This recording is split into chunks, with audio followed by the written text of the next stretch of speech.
우리가 살아가다 보면요, 참 악하구나, 저렇게 악할 수 있을까? 라고 생각되어지는 부분이 있습니다. 이를테면 뉴스를 보다가 어떤 살인사건을 보면서, 이를테면 보험금을 노린, 그래서 친족살인, 배우자를 살해하거나 혹은 부모를 살해하는 그 끔찍한 만행들을 보면서 사람이 악해도 저렇게 악할 수가 있을까? 라는 생각이 들 때가 있습니다. 그런가 하면 사회적인 악들도 있을 수 있습니다. 어떤 기업이나 사주가 노동자들, 근로자들을 향해서 여러 가지 제도적으로 혹은 경제적으로 악행을 범하는 경우들이 있을 수 있고, 또 하청업체를 향해서 본청업체가 여러 가지 그야말로 힘들게 하는 그런 악행이 있을 수도 있고, 안타깝지만 정부나 혹은 정치인들, 권력자들이 힘없는 사람들에게 악행을 저지르는 것을 볼 때도 있습니다. 전쟁 같은 상황이라면 더더군다나 이런 악행들이 난무할 수밖에 없겠죠. 벌써 러시아 우크라이나 전쟁은 20개월이 지났습니다. 러시아의 푸틴이 그렇게 우크라이나를 침공해서 700만 명 이상이 피난길에 올랐고, 양국 전사자가, 두 국가 전사자가 30만 명에 이른다라는 보고도 있고, 민간인들의 사망자도 수만 명을 헤아리고, 연일 보도되는 이스라엘의 그 가자 지구에 하마스 정파가 이스라엘을 기습, 그렇게 해서 인질을 잡아가고, 그로 인한 보복으로 그야말로 전면전 보복에 가하고, 지금 또 시가전을 통해서 매일같이 쏟아지는 사상자들이 속출하는 상황 가운데, 어떤 진영이든지 간에, 국가든 또 양쪽 진영이든지 간에 그 전쟁 속에서 벌어지는 참상들은, 그 잔인함들은, 그 악행들은 우리의 상상을 초월할 정도인 것이죠. 그러나 이런 사회적인 혹은 국가적인 악행과 그것들에 대한 대응을 오늘 이야기하고자 하는 것은 아니고, 우리가 일상을 살아가면서 우리도 겪을 수 있는 생활 속에서의 여러 가지 악을 대할 때, 특별히 우리가 상대들로부터 악함을 받고 악행을 받을 때 우리는 어떻게 대응하고 대처할 것인가에 대한 문제를 오늘 말씀과 함께 나누고자 합니다. 안타깝지만 사실은 우리에게 악행을 가져오는 대상은 먼 곳에 있지 않습니다. 안타까운 이야기지만 아주 가장 가까운 곳에서 나를 가장 잘 안다라고 하는 사람, 나와 가장 친분이 있다라고 하는 사람에게서 찾아오는 경우가 많은 것이죠.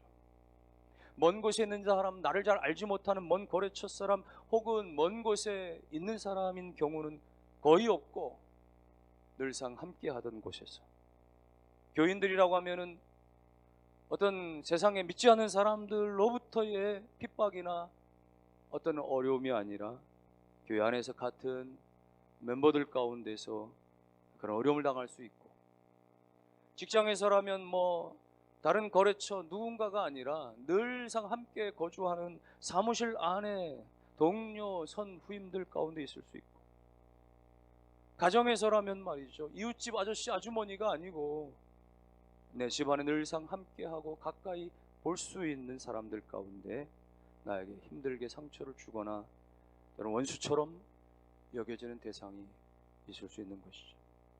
여러분, 이 모든 삶 속에서 우리 개인적 모든 이런 아픔과 상처, 원수처럼 여겨지는 그런 대상자들에 대해서 우리는 어떻게 해야 할 것입니까?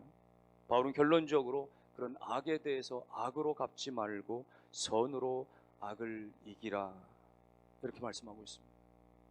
오늘 선으로 악을 이기라고 하는 이 대명제 앞에서 우리는 크게 두 가지만 간단히 살펴보고자 합니다. 어떻게 우리가 이 악을 이길 수 있는 것인지, 어떻게 우리가 원수 같은 상대를 극복하고 이겨낼 수 있는 것인가. 첫 번째는 원수를 저주하지 말고 오히려 축복하라는 주의 말씀입니다. 14절 말씀, 너희를 박해하는 자를 축복하라, 축복하고 저주하지 말라. 사실 너무나 어려운 말씀입니다.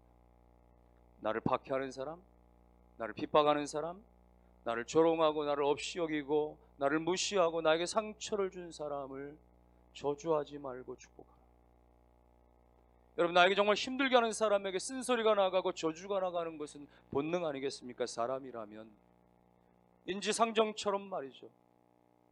사실은 나에게 잘해주는 사람에게 우리 하나 없이 마음을 열 수 있어요. 나에게 축복한 사람에게 우리도 넉넉히 축복할 수 있습니다. 아니, 어쩌면 나하고 생판 잘 모르는 사람에게까지도 우리는 축복의 말을 해줄 수 있어요.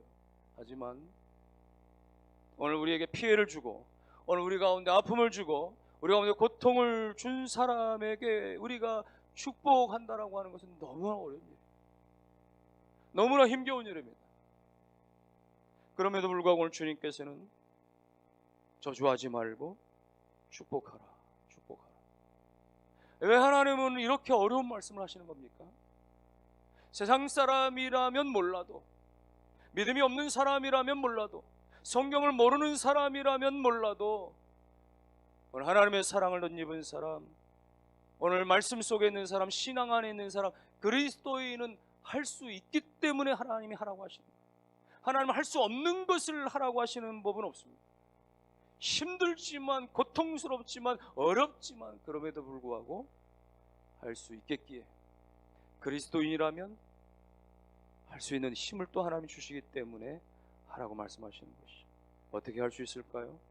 예수님은 마태복음 5장 44절에서 이렇게 말씀하셨어요. 너희 원수를 사랑하며 너희를 핍박하는 박해하는 자를 위하여 기도하라. 기도가 먼저입니다. 기도하다 보면 길이 열려집니다. 기도하다 보면은 상대를 향해서 이해가 되기 시작하고, 기도하다 보면은 내 마음이 평안해지기 시작하고, 그래서 상대를 이해할 뿐만 아니라 더 나아가서는 축복하는 마음이 들게 되어지고, 더 나아가서는 용서하게 되어지고, 기도가 시작인 것이. 함께 말을 섞지 않아도 먼저 하나님 앞에 기도할 때, 축복의 마음으로 기도할 때, 선한 마음으로 기도할 때, 하나님의 뜻을 가지고 기도할 때에 거기서부터 용서는, 축복은 이루어지게 되는 것이죠. 어떤 성도가 목사님께 찾아와서, 목사님, 제 시누이 하나는 저를 얼마나 괴롭게 하는지, 사사건건 저를 간섭하고 매사에 저를 힘들게 하는데 어떻게 하면 좋겠습니까? 목사님은 그분을 위해서 기도하십시오. 열심히 기도를 했답니다. 근데 기도를 해도 시간이 지나도 관계는 회복되지 않고 더 원망스럽고 더 힘들고, 목사님께 찾아와서 기도해도 별 소용이 없고 더 악화되는 것 같습니다. 자매님, 어떻게 기도했는데, 뭐라고 기도했는데요? 하나님, 저를 미워하는 저 원수 같은 시누이 마음을 좀 고쳐주세요. 고쳐주세요. 목사님, 그렇게 기도하면 그건 정죄하듯이 기도하는 거기 때문에 하나님의 은혜가 임할 수가 없습니다.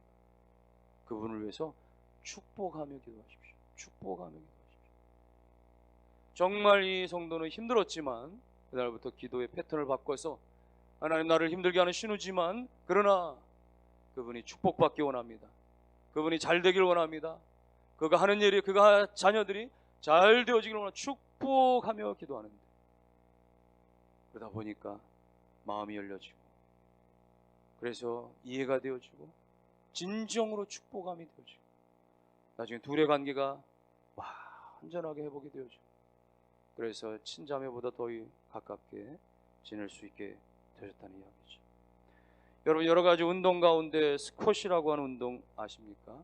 벽을 향해서 혼자나 둘이나 말이죠, 이 라켓으로 공을 쳐내면 벽을 맞고 다시 튀어나온 걸 또 쳐내는 그런 방식의 운동입니다.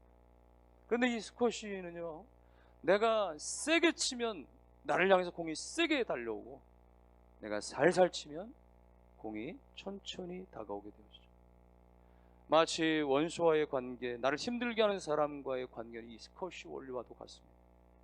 우리가 그 사람을 향해서 쓴소리, 저주의 말들과 그런 것들로 대하면, 악으로 대하면 나에게 악이 돌아오는 거예요. 여러분, 보복해야 된다고 생각하죠. 그래서 그렇게 말이죠, 무력으로, 침공으로, 그러나 그것이 끝이 아닌 거예요. 끝이 아닌 거예요. 보복은 보복을 낳고 피는 피를 낳고, 그러나 선함으로 대하면 결국은 그 공은 나에게 선함으로 돌아와 결국은 이길 수 있게 되어진다는. 예수님은 제자들을 두실두실 짝을 지어서 여러 차례 이렇게 전도자로 보내십니다. 한 번은 70인의 제자들을 그렇게 전도자로 보내시면서 그렇게 말씀하셨어요. 누가복음 10장 5절 말씀에 어느 집에 들어가거든 먼저 말하되 이 집이 평안할지어다 하라. 만일 평안을 받을 사람이 거기 있으면 너희 평안이 그에게 머물 것이요 그렇지 않으면 너희에게로 돌아오리라. 예수님께서 복음을 전하는 제자들에게 너희가 그렇게 나가서 안 믿는 사람들 가운데 집에 들어가면 제일 먼저 그 집에 평안을 빌어라. 평안을, 축복을 빌어라. 그 사람들 가운데 축복을 수용하고 평안을, 그리스도의 평안을 받아들이는 사람이 있으면 그들이 축복을 받는 것이고, 그렇지 않으면 그 빈 평안이, 빈 축복이 다 너희에게 돌아오게 된다. 그 말씀하신. 여러분, 같은 원리인 것이, 이것이 스쿼시 올라도 같은 것인 거예요. 오늘 우리가 나를 힘들게 하는 사람이지만, 나에게 정말 고통을 주는 사람이지만, 그런데 그런 사람을 위해서 우리가 축복을 하면 그것이 우리 가운데 유익이 된다는 것입니다.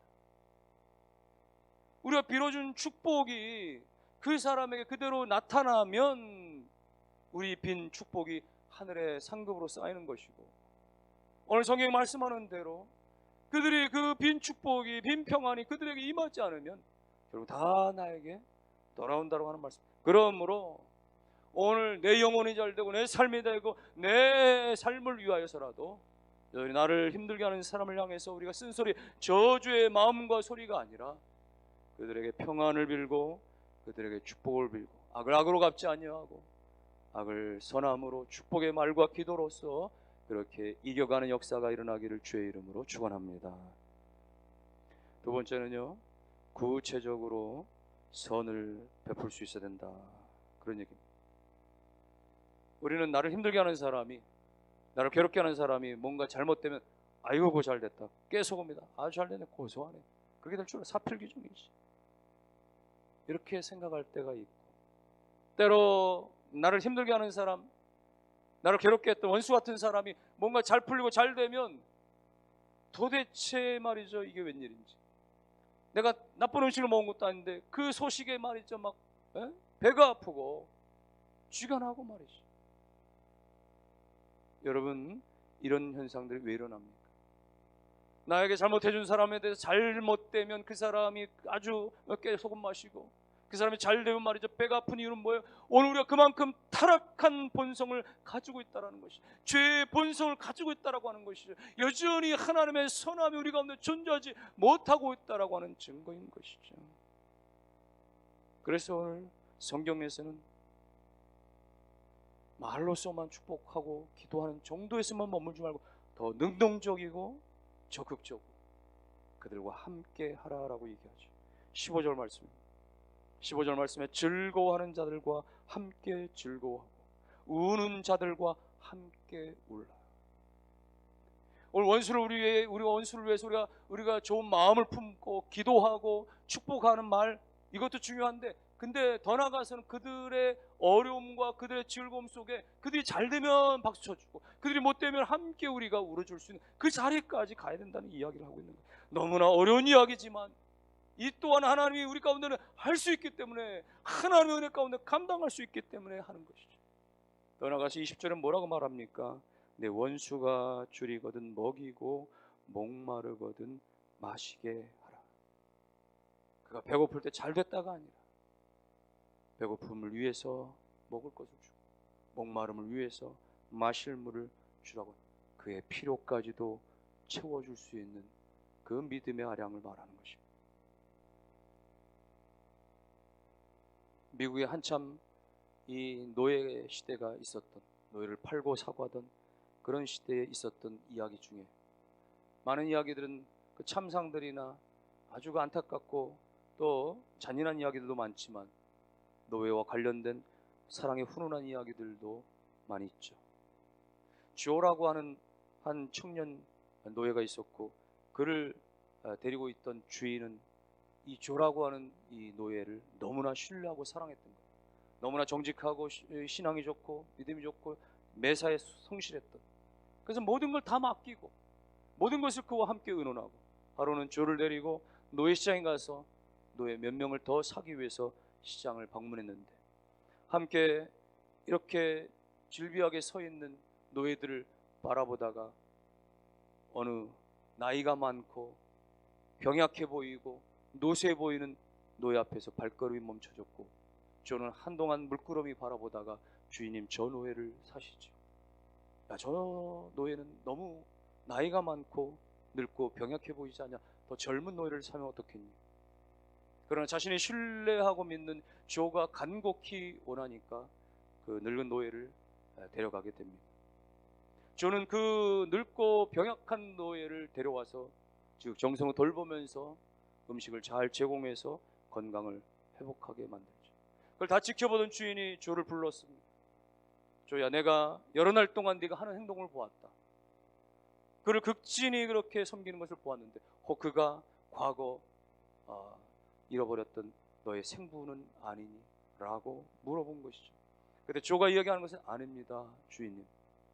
사실은 그는 나의 원수였습니다. 제가 어린 시절 저를 납치해서 노예상에게 팔아먹었던 그가 바로 그 사람입니다. 조야, 근데 어떻게 너는 그 사람을 데려다가 그렇게 지극정성을 보살필 수 있었니? 저는 노예상들을 쭉 그렇게 거닐다가 그 사람 앞에 섰을 때에 제게 하나님의 두 음성이 들렸습니다. 원수를 사랑하라고 하는 음성과 또 오늘 20절에 있는 말씀, 내 원수가 줄이거든 먹이고 내 원수가 목마르거든 마시게 하라. 그렇게 함으로 내 숯불을 그 머리 위에 쌓아 놓으려고 하는 이 말씀이 제게 들렸습니다. 주인님, 저는 그리스도인입니다. 저는 그렇게 그를 돕지 않을 수 없었습니다 라고 말했다. 여러분, 모름지기 참으로 하나님을 온전히 믿는 그리스도인이라면 오늘 우리가 일어날 수 있어야 하고 걸어갈 수 있어야 하고, 그리고 상대가 그야말로 나를 힘들겠다고 할지라도 그 사람이 즐거운 일에 우리가 함께 즐거워할 수 있고, 그 사람이 슬퍼하는 일 가운데 우리가 함께 눈물 흘릴 수 있는 그 자리까지 갈 수 있어야 하는 것입니다. 오늘 우리의 힘으로는 사실상 힘겹고 너무나 어려운 일이지만, 그러나 하나님의 성품 예수 그리스도의 성품을 우리가 의지할 때, 성령님의 능력을 의지할 때 가능할 수 있는 것이죠. 여러분, 초대교회 성도들이 자신들을 붙잡아다가 말이죠, 사자우리에 집어던질 때도, 자신들을 붙잡아다 그렇게 불에 태워 죽일 때도 그들은 그런 사람들을 향해서 오히려 축복했다라고 하는 그런 이야기들이 전해져 오지 않습니까? 어떻게 그럴 수 있었을까요? 나를 붙잡아다가 맹수의 우리에 던지는 그 사람을 향해서, 기름 그 구덩이에 던지는 사람을 향해서 어떻게 그럴 수 있겠어요? 사람의 힘으로는 불가능하지만은 성령의 충만함을 덧입으니까, 하나님의 영에 사로잡히니까 가능할 수 있었다라고 하는 그런 이야기인 것입니다. 사랑하는 성도 여러분들이요, 그래서 우리가 하나님 앞에 나의 성품을 위하여 기도하는 것이고, 나의 신앙을 위하여 기도하는 것이고, 나의 인격을 위하여 기도하는 것이고, 하나님의 영광을 위하여 예수 그리스도의 온유한 성품으로 성령님의 그 능력 가운데서 주님, 나도 이 말씀을 감당할 수 있기를 원합니다. 오늘 우리가 그렇게 기도하며 나아갈 수 있어요. 여러분, 그때 20절의 말씀 무엇입니까? 그 사람의 머리 위에 숯불을 쌓아놓은 것과 같으리라. 여러분, 머리 위에 숯불이 있다면 어떤 현상이 일어나겠어요? 뜨거워서 견딜 수가 없겠죠. 소스라치고 놀랄 수밖에 없겠죠. 마치 우리가 사랑으로 공개하면, 사랑으로 대접하면, 사랑으로 그렇게 다가서면 그 사람이 견딜 수가 없어서 그 뜨거움의 감동이 온몸으로 전율되고 흘러내릴 수밖에 없게 된다라고 하는 것. 예수 그리스도의 십자가의 은혜로 오늘 우리가 그 사랑으로 우리가 온 삶이 그렇게 달라지고 변화될 수 있었다면, 우리 또한 그렇게 되어짐으로 말미암아 그렇게 할 수 있는 것. 내 힘으로는 불가하지만 성령님의 도우심을 힘입어서 우리가 악수를 청하고, 우리가 그렇게 믿음으로 권고하고, 그렇게 신앙 안에 걸 수 있는 것. 우리 모두가 그리스도 안에서 이 축복의 말씀에 실천함이 다 일어날 수 있게 되시기를 주님의 이름으로 축원합니다. 오래전에 미국에서 있었던 일입니다. 한 살인범이 재판에서 결국은 사형 선고를 받았습니다. 옥에 갇혀서 사형일을 앞에 두고 있는데 그의 친형이 주지사를 찾아와서, 그 친형은 오랜 동안 공직 생활을 하면서 수많은 영향력을, 실적을, 또 사회 이익을 끼쳤던 그 주지사에게 눈물을 흘리면서 자기 동생을 좀 용서해 주기로 사면해 주기를 간청하죠. 주지사는 고민하다가 이 형의 그 사회적인 공헌과 수많은 그런 것들을 참작해서 마침내는 그 동생의 죄를 사면하고 사면장을 발부합니다. 사면장을 받아든 옷 속에 집어넣고는 감옥에 동생을 면회 가서, 동생아, 내가 만일에 오늘부로 이렇게 풀려날 수 있다면, 밖으로 나갈 수 있다면 넌 무엇을 하며 살아가기를 원하느냐? 동생 말하기를, 형님, 제가 여기를 나가기만 한다면 저를 사형으로 판결한 그 판사를 쫓아가서 죽일 거고, 증인석에 섰던 그 사람을 가지고 총으로 쏴버릴 겁니다. 그 말을 들은 형은 잠잠히 눈물을 흘리며 그 자리에서 일어나서 되돌아 걸어 나갔고, 그의 안주머니에는 그 사면장을 지닌 채로 그대로 교도소를 빠져나가고 말았다는 이야기입니다. 여러분, 우리가 우리를 힘들게 하는 사람, 우리를 억울하게 하고 우리를 고통 가운데 가져오게 하는 사람을 향해서 우리가 축복의 기도를 하지 못하면, 그들에게 정말 사랑의 그 평안을 빌지 못하면, 오늘 우리가 그들의 눈물과 함께하고 그들의 웃음과 함께하는 일에 동참하지 못하면 천군과 천사가 하나님의 축복을 우리에게 가져오다가 되돌아갈 수 있다라고 하는 사실을 깨달아 하나님의 그 축복이 우리의 삶의 현장에 나타나고 하나님께 영광 되기 위하여서 오늘 우리가 우리의 삶으로 하나님의 이 말씀들을 실천하는 은혜가 일어날 수 있기를 주의 이름으로 축원합니다. 주님, 우리 가운데 말씀으로 명령하시는 것입니다. 18절 말씀에 할 수 있거든 너희로서는 모든 사람과 더불어 화목하라. 21절 악에게 지지 말고 선으로 악을 이기라. 할 수 있는 대로 최선을 다하라는 것이에요. 그 사람들과 화목하는 일에 힘쓰고 가족과 동료와 이웃과 성도 간에 할 수 있는 대로 화목을 힘쓰고 나가서 선으로 악을 이겨내는 하나님의 영광스러운 성도들 다 되시기를 주의 이름으로 축원합니다.